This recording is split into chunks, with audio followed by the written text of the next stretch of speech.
الذين استجابوا لله والرسول من بعد ما أصابهم القرح للذين أحسنوا منهم واتقوا أجر عظيم.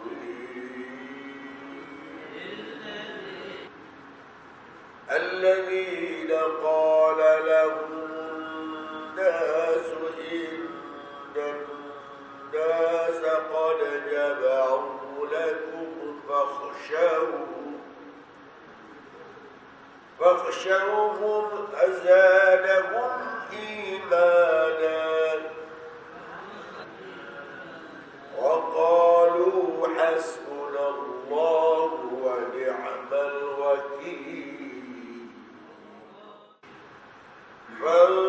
فانقلبوا بنعمة من الله وفضل لم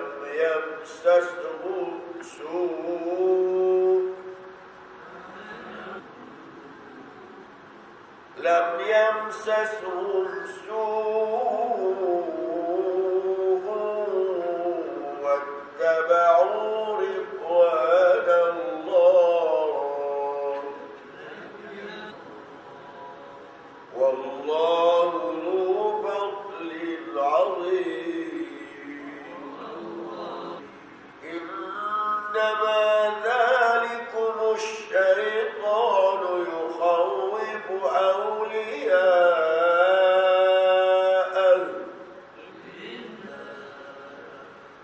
فلا تخافوهم وخافون إن كنتم مؤمنين. ولا يحزنك الذين يسارعون بالكفر إنهم لن يضروا الله شيئا يريد الله ألا يجعل لهم حظا في الآخرة ولهم عذاب عظيم. إن الذين اشتروا الكفر بالإيمان لن يضروا الله شيئا ولهم عذاب أليم. ولا يحسبن الذين كفروا أنما نملي لهم خير لأنفسهم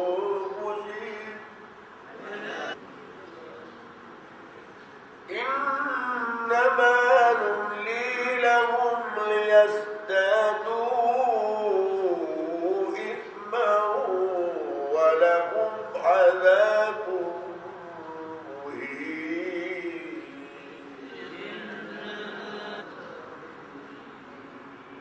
ما كان الله ليذر المؤمنين على ما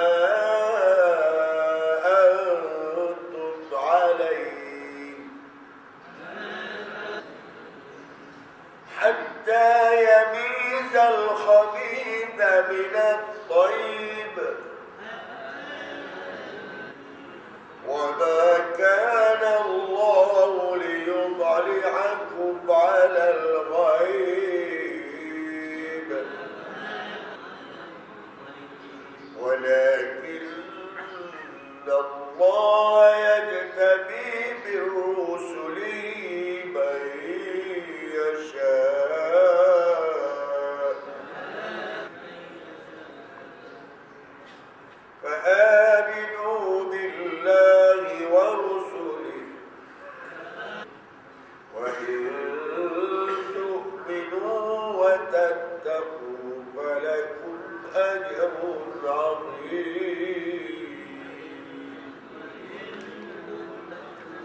الذين استجابوا لله والرسول من بعد ما أصابهم القول للذين أحسنوا منهم واتقوا أجر لهم, yaitu orang-orang yang memenuhi seruan Allah dan Rasul-Nya sesudah mereka mendapat luka, adalah orang-orang yang berbuat ketaatan daripada mereka lagi takut jalan itu mendapat pahala yang besar.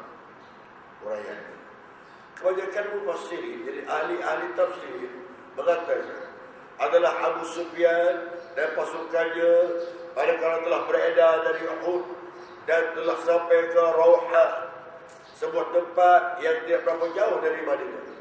Mereka menyesali dan menepelak sesama mereka mengapa mereka tidak dapat membunuh Nabi SAW dan menghabiskan semua sekali pasukannya. Dan setengah mereka ada hura-hura pada datang semula menyerang Madinah.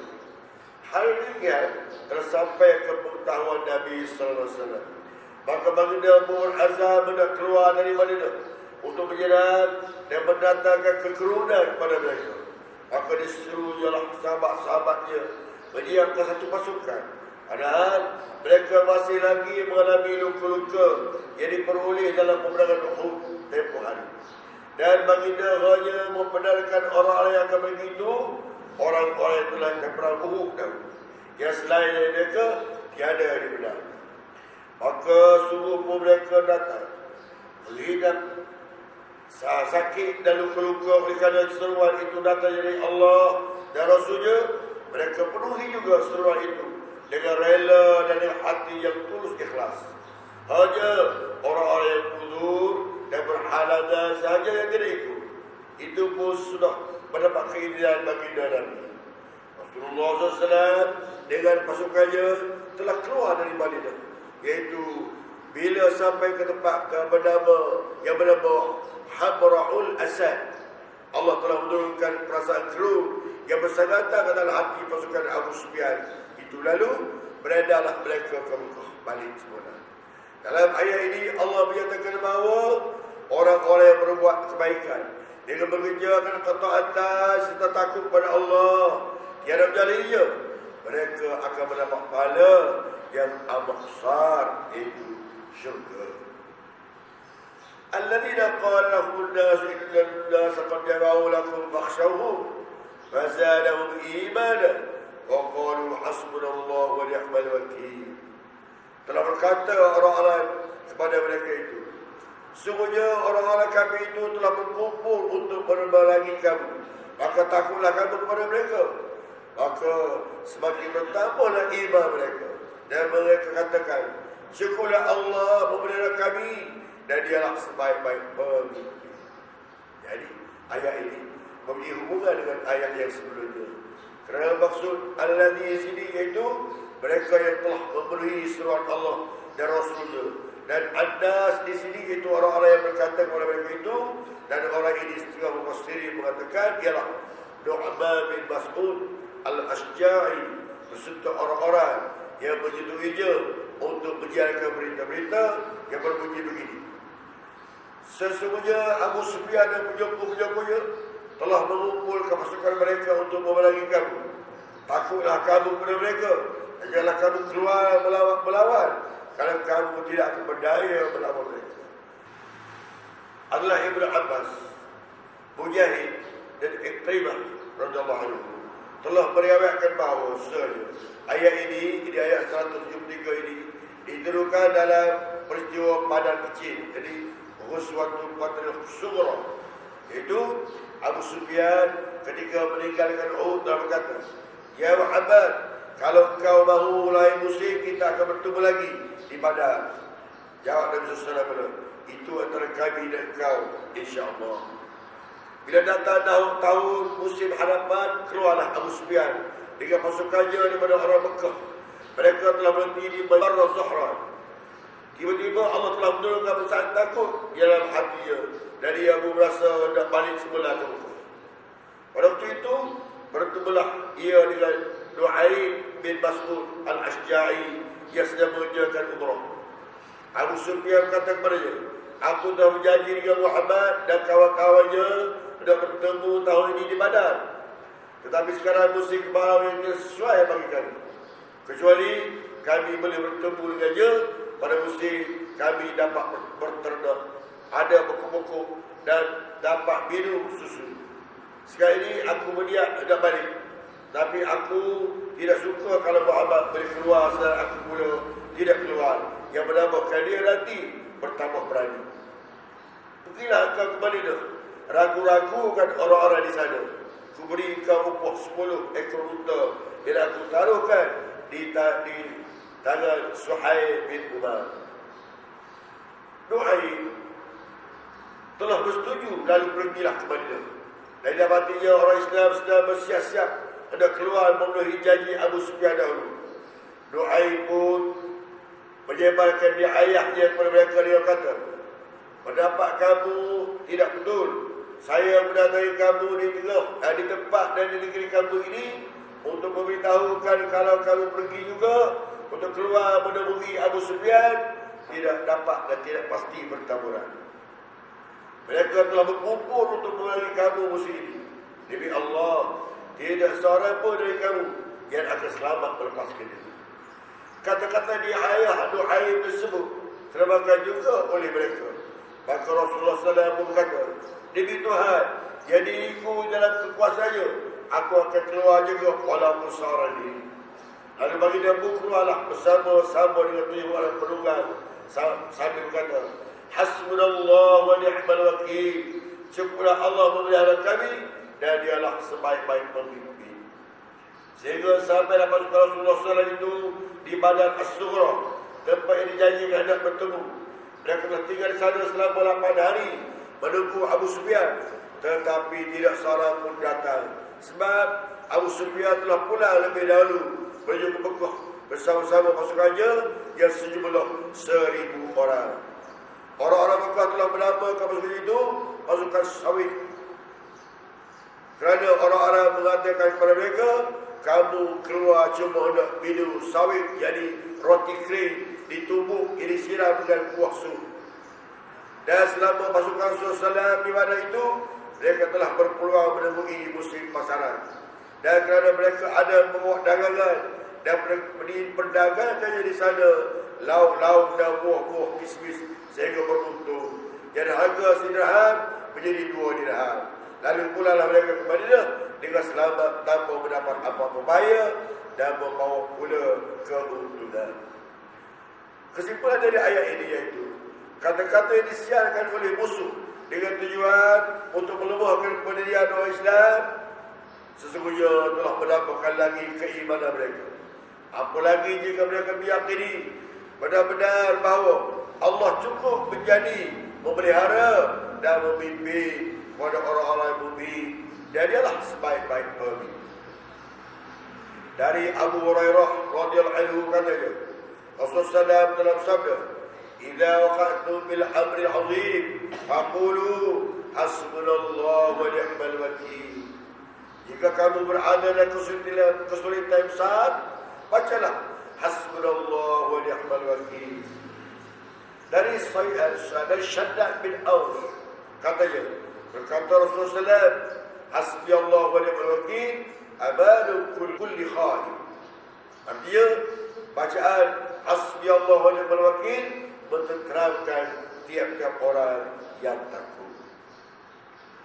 Qalabu bi ni'matin min Allah wa fadlin lam yamsasuhum su' wattaba'u ridwanallah wallahu dzu fadlin 'azim. Maka kembalilah mereka dengan mendapat nikmat Allah dan kurnianya. Tiada ditimpa suatu bahaya. Mereka mengikut keredaan Allah dan mempunyai kurnia yang besar. Jadi, manakala mereka telah keluar menepati janji untuk menemui musuh, maka mereka telah kembali pula dengan mendapat nikmat Allah itu, keselamatan dari bahaya musuh, tidak ada yang terbunuh dan tidak ada pula yang luka. Dan mereka mendapat keuntungan dalam perniagaan dan tiada pula ditimpa oleh suatu bahaya. Mereka itu mengikut apa jua perintah, baik dengan perkataan maupun dengan perbuatan yang diridai oleh Allah. Dan Allah memberi kurnia yang besar dengan menambahkan keimanan mereka dan memberikan taufik rela pergi berperang. Innama dhalikum syaitan yukhawwif awliya'ah. Fala taqabuhu wa khafuni in kuntum mu'minin. Jadi begitu hanya syaitan yang mempertakuti kamu dengan anak-anak buahnya. Sebab itu, janganlah kamu takut kepada mereka dan takutlah kepada Allah. Sekiranya kamu orang-orang yang beriman. Maksudnya, apa yang dikatakan orang pada kamu, bahawa orang kami itu telah berkumpul untuk memerangi kamu, maka takutlah kamu kepada mereka. Iaitu kata-kata syaitan untuk memomokkan dan menakut-nakutkan kamu yang disampaikan oleh anak-anak buahnya dan penyempuh-penyempuhnya kepada golongan kaum musyrikin. Mereka telah meragu-ragukan kamu dengan ayah mereka yang palsu. Konon jumlah musuh itu sangat ramai dan kekuatan itu sangat dahsyat. Tidak lain tujuannya supaya kamu lemah semalam, lalu membatalkan cara yang telah kamu buat atur untuk menemui mereka. Terus sebab itu, janganlah kamu takut kepada mereka dan jangan dihiraukan kata-kata mereka. Bahkan yang selayaknya kamu takut, yang kamu takuti ialah Allah dua. Kerana kamu anak buahnya dan Allah itu memimpin kamu. Oh, jadi sebab kamu takutkan Allah, jadi berani biarainya, itulah tandanya kamu orang beriman. ولا يحزنك الذين يسارعون بالكفر إنهم لن يضروا الله شيئا يريد الله ألا يجعلهم حظا في الآخرة ولهم عذاب عظيم. Janganlah kau bercita-cita oleh kerana mereka bersegera jalan kekufuran. Sesungguhnya mereka sedikit pun tidak akan menyusahkan Allah. Allah menghendaki supaya mereka tiada mendapat bahagian di pahala di akhirat dan bagi mereka seksa yang besar. Jadi, uraian ayat ini ditujukan oleh Allah kepada Rasulullah Nabi Muhammad sallallahu alaihi wasallam untuk menghiburkan hatinya supaya jangan berduka cita ketika melihat pekerti kumpulan orang-orang munafik, ketua-ketua Yahudi, orang-orang musyrikin dan golongan orang murtad yang bersegera dan berterusan di dalam kekufuran. Mereka berkumpul-kumpul untuk memerangimu dan membantu orang-orang yang memusuhimu. Jangan berduka cita melihat pekerti mereka, kerana Allah menjadi sebaik-baik penolong. Sesungguhnya mereka sedikit pun tidak akan menyusahkan Allah. Maksudnya anak buahnya iaitu Rasulullah SAW dan sahabat-sahabatnya radhiyallahu anhum tidak akan dapat mereka datangkan bencana dan bahaya apa. Malah mereka sendiri yang akan menerima bencana dan bahaya. Sebab Allah menghendaki supaya mereka tiada mendapat bahagia, tiada mendapat apa-apa pahala di akhirat, bahkan bagi mereka seksa yang pedih. Kesan dari ayat ini dapat dijadikan bukti dan dalil bahawa bahagian atau nasib yang baik dan bahagian atau nasib yang buruk itu kedua-duanya adalah datangnya dengan kehendak iradah Allah juga. Innal ladzina ishtarawul kufra bil iman la yadurrullaha syai'an wa lahum 'adzabun alim. Sesungguhnya orang-orang yang membeli kekufuran dengan keimanan sedikit pun tidak akan menyusahkan Allah dan bagi mereka siksa yang pedih. Uraiannya, orang-orang munafik itu pada mulanya telah beriman tetapi kemudiannya berbalik kufur. Dengan hal yang demikian berarti mereka telah menjualkan keimanannya dengan dibelikan kepada kekufuran. Orang-orang yang sifatnya demikian ini sedikit pun tidak akan menyusahkan Allah, malah akan menyusahkan dan membahayakan diri sendiri, dan ia akan mendapat siksa yang pedih di akhirat. ولا يحسبن الذين كفروا أنما نملي لهم خير لأنفسهم إنما نملي لهم ليزدادوا إثما ولهم عذاب مهين. Dan janganlah orang-orang kami itu menyangka bahawa kami, jadi Allah, memanjakan amal mereka ada kebaikannya bagi diri mereka, Sesungguhnya kami panjangkan umur mereka supaya mereka menambah dosa mereka, dan mereka itu, bagi mereka itu seksa kehinaan. Janganlah orang-orang yang kubur itu menyangka dan berpendapat bahawa mereka itu telah dilanjutkan umur oleh Allah, jadi tidak disekalakan mati, merupakan kebaikan bagi mereka, diri mereka, atau menyangkakan yang mereka itu satu keuntungan dan bernasib baik.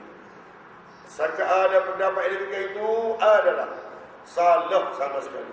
Semata-mata menunjukkan kurangnya akal fikiran mereka, didorong oleh rasa kekufuran dan pula berbangga-bangga sebab peluang yang diberikan kepada mereka berumur panjang itu sudah tidak mereka pergunakan untuk menambahkan berbuat kebaikan, tidak dipergunakan untuk mensucikan dirinya dari syirik dan membersihkannya dari kejahatan dan maksiat, tidak dipergunakan untuk beramal yang mendatangkan manfaat pada dirinya dan faedah kepada umum. Tetapi peluang itu telah dipersia-siakannya dan dipergunakan untuk menambahkan banyak maksiat dan dosa. Maka akibatnya mereka akan merasakan siksa kehinaan di akhirat. Al-Baghawi rahimahullah telah meriwayatkan dari sanadnya yang menerusi Abdurrahman bin Abu Bakar dari ayahnya, katanya, ketika Rasulullah sallallahu alaihi wasallam ditanya orang, siapakah orang yang lebih baik? Dijawab oleh Nabi sallallahu alaihi wasallam, orang yang panjang umurnya dan baik amalannya. Dan ketika ditanya siapakah orang yang jahat? Dijawabnya, orang yang panjang umurnya dan buruk amalannya. فَكَانَ اللَّهُ لِيَذَرَ الْمُبْطِلِينَ عَلَى مَا أَنْتُمْ عَلَيْهِ حَتَّى يَمِيزَ الْخَبِيثَ مِنَ الطَّيِّبِ وَمَا كَانَ اللَّهُ لِيُطْلِعَكُمْ عَلَى الْغَيْبِ وَلَكِنَّ اللَّهَ يَهْدِي بِرُسُلِهِ مَن يَشَاءُ فَآمِنُوا بِاللَّهِ وَرُسُلِهِ وَإِن تُؤْمِنُوا وَتَتَّقُوا فَلَكُمْ أَجْرٌ عَظِيمٌ. Tiada Allah itu membiarkan orang mukmin berkeadaan seperti kamu, sehingga diperbezakannya orang jahat dari yang baik. Dan bukanlah Allah itu hendak memperlihatkan kepada kamu perkara yang baik, tetapi Allah memilih di antara rasul-rasulnya yang disukainya. Oleh sebab itu, percayalah kepada kamu kepada Allah dan Rasulnya, dan sekiranya kamu percaya dan bertakwa, maka bagimu pahala yang besar. Jadi pada ayat yang berikut, مَا كَانَ اللَّهُ لِيَذَرَ الْمُؤْمِنِينَ عَلَى مَا أَنْتُمْ عَلَيْهِ حَتَّى يَمِيزَ الْخَبِيثَ مِنَ الطَّيِّبِ. Tiadalah Allah itu membiarkan orang-orang mukmin bukan seperti kamu, sehingga dibedakan orang yang jahat dari orang yang baik. Ibnu Abbas dan kebanyakan ahli-ahli tafsir di Mufassiri mengatakan ayat ini ditunjukkan secara umum pada orang kafir dan orang mukmin serta orang-orang yang munafik. Maksudnya begini, tiadalah Allah itu membiarkan kamu wahai orang-orang mukmin berkeadaan seperti kamu wahai orang kafir dan munafik, yang mana orang mukmin itu dibedakannya dalam pencampuran mereka itu dengan orang-orang kafir dan munafik, pada orang-orang yang baik dan pada pula orang-orang yang munafik. Dan perbezaan ini jelas terdapat berlakunya peperangan Uhud dahulu. Mereka semuanya telah dicaburi, dicubai. Mereka semuanya telah dicubai oleh Allah dengan perasaan takut, dengan berlakunya pembunuhan dan ketewasan. Maka didapati orang yang beriman itu teguh keimanannya dan kuat percayaannya, tidak sekali-kali tergoncang pendiriannya menerima cubaan itu. Sedangkan orang-orang munafik pula ketika itu terbukalah nifaknya dan tersingkaplah kepalsuan imannya. Wa ma kana Allahu liyuliakum 'ala al-ghaib. Dan bukanlah Allah itu hendak memperlihatkan kepada kamu perkara-perkara yang gaib. Maksudnya Allah tidak akan menyampaikan kepada sebarang orang tentang perkara yang gaib. Ini sebagai jawapan kepada orang kafir Quraisy yang mencaman Nabi SAW, berkata-kata begini, Ya Muhammad, Khabarkanlah kepada kami siapakah orang-orangnya yang beriman denganmu dan orang-orang yang tidak beriman. Maka tentu saja Allah tidak mahu menerangkan kepada orang kafir itu. Dan tiada mahu menunjukkan dengan kata-kata siapa yang mukmin, siapa yang kafir dan siapa pula yang munafik. Semuanya itu ada perkara gaib, tidak siapa mengetahuinya kecuali Allah. Hanya masa dan keadaan itu yang akan menunjukkan itu.